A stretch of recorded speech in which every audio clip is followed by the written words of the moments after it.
Dans cette vidéo, je vais vous parler un petit peu d'allégalité. J'en avais déjà parlé, je sais plus dans quelle vidéo il y a longtemps, mais là, voilà, j'ai repensé à des trucs et ça m'a fait bien marrer, donc c'est parti. Donc en fait, qu'est-ce qu'on entend par allégalité? Si vous avez jamais entendu ce mot, c'est tout simplement ce qui n'est pas légal et ce qui n'est pas illégal. Et donc pourquoi c'est intéressant? Alors moi, c'est très intéressant pour moi qui suis, je dirais, un petit peu un concepteur de technologie spirituelle et de capacité psychique, mais voilà, donc pour l'instant je ne suis pas inventeur, hein, je suis plutôt concepteur et je suis sans doute pas le premier bien sûr. Et j'ai plein d'idées pour ça, pour application, mais bon, j'y suis pas encore. Enfin, je suis un petit peu sur le coup, mais bon, je suis surtout conceptuel là-dessus. Je pense que je suis beaucoup trop masculin pour l'instant sur cette approche-là, et donc j'essaie vraiment d'aller beaucoup plus dans du féminin au moment où je fais la vidéo. Et en fait, voilà, je vais vous donner un exemple. Il y a un truc, voilà, donc j'ai déjà pensé à pas mal de technologies spirituelles, donc voilà, et puis j'ai fait des vidéos là-dessus, et puis donc il y a plein de capacités psychiques que je trouve intéressantes depuis longtemps. Et un truc, voilà, qui serait par exemple super et qui va nous emmener sur le terrain de la légalité, c'est par exemple si on prend Space Mountain. Donc Space Mountain, pour ceux qui ne savent pas, c'est donc une attraction, c'est une montagne russe, un roller coaster en anglais, qui est à Disneyland Paris, et donc voilà, on monte dans un petit train, dans des petits chariots, et puis voilà, ça fait ça, et puis ça tourne, et puis il se passe plein de trucs, voilà, peu importe. Moi, comme j'ai une partie de moi qui est très très fan des parcs d'attractions, voilà, j'y suis déjà allé, je suis allé à Disneyland Paris plein de fois, je me suis fait plein de Space Mountain. Il existe bien sûr plein d'autres attractions, plein d'autres montagnes russes, mais c'est juste pour l'exemple, c'est pas important Space Mountain évidemment en tant que tel. Et en fait, il y a deux choses en fait. C'est que d'une part, si on veut faire Space Mountain, il faut donc aller à Disneyland Paris. Ça c'est le premier point. Ça semble absolument évident, mais ça justement avec le concept dont je vais vous parler, qui revient sur bien sûr d'autres idées que j'avais déjà partagées avant, vous allez voir la différence. Et puis sinon, il y a aussi une histoire de copyright. C'est que, eh bien, si je veux parler de Space Mountain, si je veux mettre des images, si je veux mettre des photos, des trucs comme ça, c'est un petit peu compliqué. A priori, je peux pas le faire, à moins d'être sponsorisé, d'avoir l'autorisation donc de Disneyland Paris. Et puis, si admettons que moi je veuille créer mon parc d'attractions, donc bien physique, bien concret, bien réel, et que j'ai envie de copier Space Mountain, a priori, j'ai pas le droit, hein, puisque je vais peut-être pouvoir trichouiller et faire un truc qui ressemble, mais bon, ça sera peut-être du plagiat, ou je sais pas si c'est d'ailleurs le bon terme. Mais en tout cas, voilà, a priori, il y a une sorte de copyright et voilà. Mais un truc justement moi qui me plaît beaucoup en psyché, c'est qu'on peut tout faire. Et comme aujourd'hui la société ne reconnaît pas les capacités psychiques, c'est un énorme avantage en fait. C'est pour ça que j'ai mis la deuxième partie du titre, c'était le Far West psychique. En fait, ce qui est fabuleux avec les technologies spirituelles et les capacités psychiques, c'est qu'il n'y a aucune réglementation. Donc on peut tout créer, on peut tout faire, et le seul moyen de mettre des lois là-dessus, c'est déjà de reconnaître que ça existe et que c'est réel et que ça a un vrai impact. Sinon, on peut dire que c'est du charlatanisme, c'est faux, et donc voilà, chacun fait ses expériences, mais on peut pas mettre de loi dessus. C'est pour ça que je dis que c'est illégal, parce qu'en fait, créer une technologie spirituelle aujourd'hui, il y a pas de réglementation. Donc je continue sur l'exemple du Space Mountain pour que vous puissiez me suivre jusqu'au bout. Un truc qui me tente depuis très très longtemps, c'est que si on prend cette attraction ou plein d'autres, on pourra ensuite aussi en créer des nouvelles, mais là je vais donner l'exemple d'une existante. Ce serait en fin de compte moi par exemple, j'y suis allé, plein de gens sont allés à Space Mountain évidemment. Donc l'information, je dirais, non physique d'avoir vécu l'attraction, c'est-à-dire à la fois l'information visuelle de ce qu'on voit donc quand on est dans l'attraction même, l'information kinesthésique, donc ce qu'on ressent avec notre corps, l'information sonore, auditive, donc le bruit du train, s'il y a de la musique, des choses comme ça. Et puis a priori il n'y a pas d'odeur dans Space Mountain, si je me souviens bien, et puis évidemment il n'y a pas de goût. Voilà, mais a priori il y a ces trois informations-là.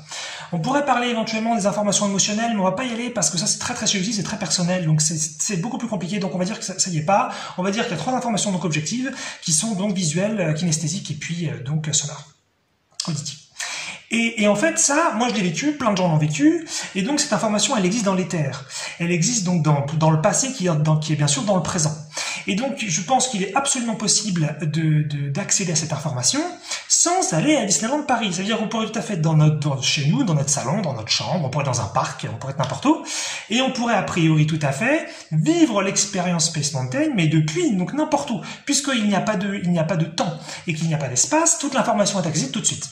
L'idée, en fait, serait un petit peu de faire une forme de streaming, que cette information puisse être accessible depuis une plateforme non physique, non pas virtuelle, attention, non physique, donc pas reconnue aujourd'hui par la société, ce qui est donc encore une fois, je pense, une énorme aubaine, et de pouvoir donc se vivre l'information.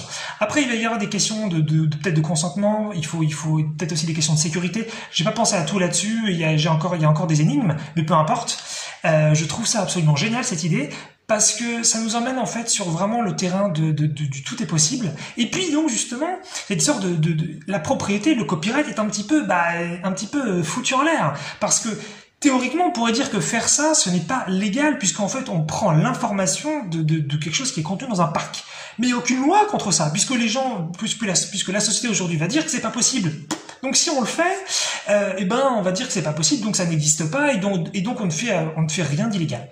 Et donc ce n'est pas légal non plus, puisque ce n'est pas officialisé, que ce n'est pas quelque chose donc qui est reconnu, mais c'est donc illégal. Et donc c'est génial, j'adore ce genre d'idée, parce qu'on est vraiment donc sur du Far West psychique. On peut finalement créer énormément de choses, on pourrait donc créer de nouvelles attractions bien sûr, mais on pourrait finalement accéder tous à des expériences donc très très concrètes, très très réelles, qui se sont passées donc dans le passé ou qui se produiront dans le futur. Elle est vivre dans le présent. Donc c'est quelque chose je trouve que en plus je pense que c'est assez simple en fait, puisque encore une fois l'information non physique elle est déjà là, elle existe déjà là. Moi je me suis formé une capacité psychique dont je parlerai sans doute probablement pas sûr dans une autre vidéo, et finalement voilà, c'est travailler sur l'information je dirais non physique et apprendre à faire à ce que son cerveau conscientise de l'information qui en fait est déjà là, c'est juste qu'on a l'habitude qu'elle ne soit pas là. Donc peut-être qu'on a l'impression que ce que je dis c'est fou, parce que on se dit mais non c'est pas possible, le seul moyen de faire Space Mountain c'est d'aller là-bas, c'est tout. Ou alors éventuellement c'est de reproduire chez toi avec un VR, voilà, un truc de réalité virtuelle, et puis éventuellement du son, et puis éventuellement t'as un fauteuil qui bouge et tu peux comme ça peut-être reproduire chez toi Space Mountain. Mais non, moi je parle pas de ça, je parle purement psyché, purement donc gratuit au tarif de l'air qu'on respire. Pour moi c'est ça l'abondance pour tous, on a tous accès comme ça aux mêmes expériences, et puis de partout, puisqu'il n'y a pas encore une fois d'espace, donc il n'y a pas besoin de se déplacer. Maintenant attention, je suis pas en train de dire que ce serait mieux qu'à la Space Mountain, non, ce serait la même chose en fait.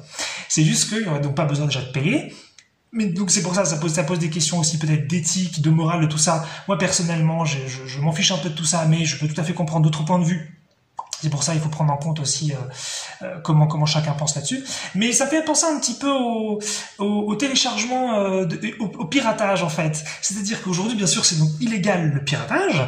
C'est pour ça que ça s'appelle pirate, puisqu'en général, pirate, c'est pas un truc qui est très très bien vu.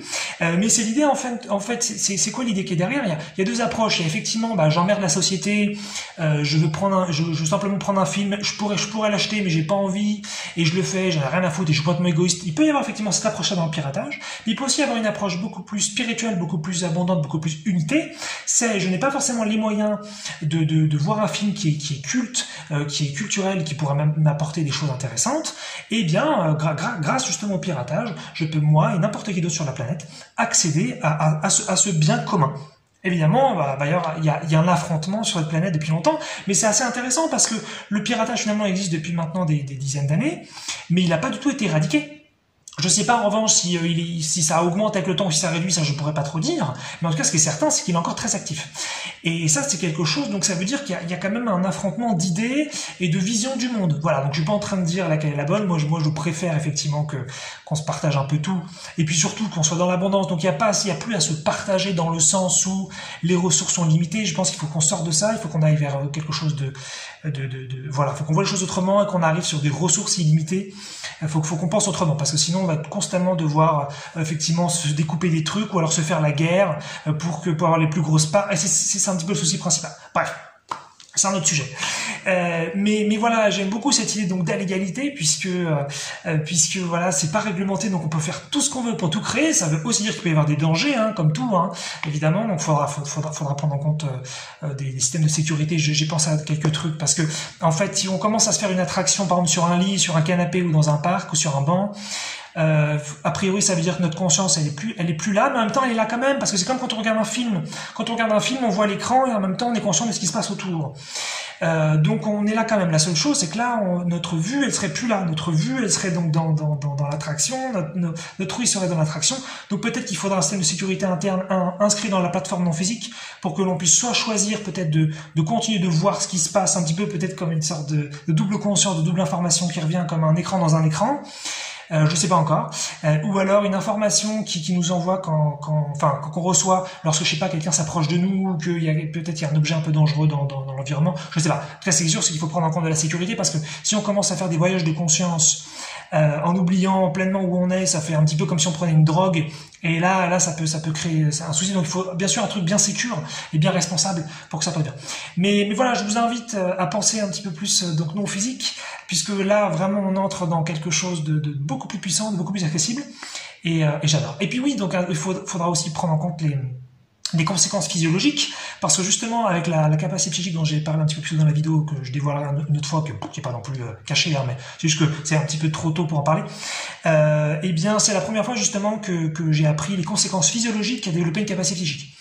Et c'est pour ça qu'il faudra aussi prendre ça en compte à partir du moment où on commence à proposer des technologies spirituelles ou des téléchargements donc d'informations non physiques, hein, puisque c'est ça dont je parle, télécharger finalement de l'information donc non physique mais qui sera ressentie physiologiquement, eh bien c'est qu'il peut y avoir un impact physiologique. C'est un petit peu comme si on proposait à quelqu'un de dire bah tiens demain tu montes l'Everest. Bah, hors capacité psychique et hors contrôle direct du corps pour avoir la condition physiologique nécessaire pour le faire, les personnes qui pourraient dès demain aller monter l'Everest, bah, faudrait que ce soit des personnes très très très sportives, peut-être même très briefées, parce que peut-être qu'il faut pas juste être très sportif, il faut peut-être être très briefé sur plein de choses, d'alpinisme ou que sais-je, pour monter donc c'est la plus grande, le plus grand mont, la plus grande montagne de la planète Terre. Et donc bah voilà, ça serait très dangereux de se dire bah tiens demain je vais monter l'Everest. Peut-être qu'on peut se dire dans le meilleur des cas bah je vais peut-être fatiguer très vite et puis je vais me blesser de façon modérée puis je vais ensuite revenir en bas entre guillemets.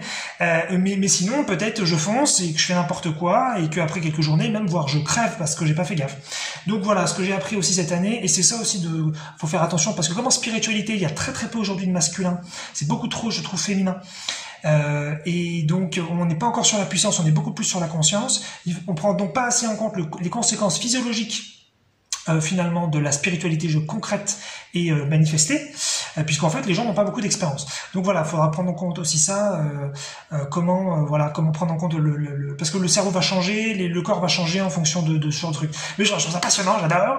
J'ai trop envie donc d'aller chercher de l'information. Donc ça, parce que moi j'aime bien les parcs d'attractions, ça permettrait donc de faire plein d'attractions différentes, mais on pourrait créer plein de trucs, il y a plein de choses qu'on peut faire. On pourrait dans l'exemple de Space Mountain, on pourrait un petit peu comme dans la vidéo sur l'encodage spirituel, on pourrait ajouter aussi des goûts, on pourrait ajouter donc des odeurs s'il n'y a pas dans l'attraction. Puis on pourrait ajouter d'autres sens parce que on parle souvent bien sûr des 5 sens principaux, mais il y a d'autres trucs, il y a plein de choses. Donc voilà, un truc super passionnant, conceptuel encore bien sûr. Et puis, mais bon voilà, et puis aussi qui nous sort un petit peu de ce qu'on attend dans la société. Et puis voilà, j'adore les du Far West, puis je trouve ça franchement génial.